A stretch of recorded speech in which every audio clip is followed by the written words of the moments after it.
शरद पवारांच्या भेटीनंतर एमपीएससीच्या विद्यार्थ्यांनी नेमकी काय प्रतिक्रिया दिली आपण ते देखील पाहूया।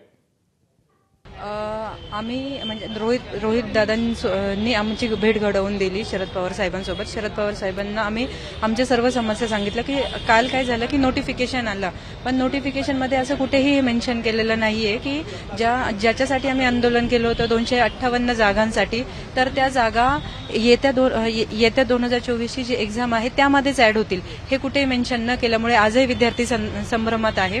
तर ते आमचं संभ्रम दूर व्हावं यासाठी आम्ही आज शरद पवार साहेबांकडे आलो होतो। ही चर्चा झाली, संभ्रमाबद्दल झाली, जे गोष्टी होत्या त्या सर्व गोष्टीवर चर्चा होऊन स्वतः पवार साहेबांनी बोललेत की मी स्वतः वैयक्तिकरित्या लक्ष घालीन आणि तुमची सीएम साहेबांशी भेट घडवून ह्या सर्व गोष्टीवरती चर्चा करून सर्व गोष्टी मार्गी लागेल असं स्वतः मोठे साहेबांनी पवार साहेबांनी बोललेले आहे। माझ्यासारखे सर्वसामान्य विद्यार्थी सुद्धा आहेत, जे काही गोरगरीब आम्ही घरातून येतो, तिथे आम्हाला शासकीय नोकरीमध्ये जायची संधी मिळावी, आम्ही आमच्या प्रयत्नांनी जाऊ आणि मग त्यानंतर आम्ही सुद्धा तो एक प्रकारे राज्याची सेवा करण्यासाठी तिथे कटिबद्ध असू। साहेबांनी तो सुद्धा मुद्दा घेतला। मग ह्या 3 प्रमुख मागण्यांसाठी मुख्यमंत्री साहेबांना भेटण्याचं साहेबांनी सुद्धा केलं। तर येत्या 5 दिवसामध्ये भेट होईल अशी अपेक्षा आपल्याला 100% जी सकारात्मकच होईल। एबीपी माझा, उघडा डोळे बघा नीट।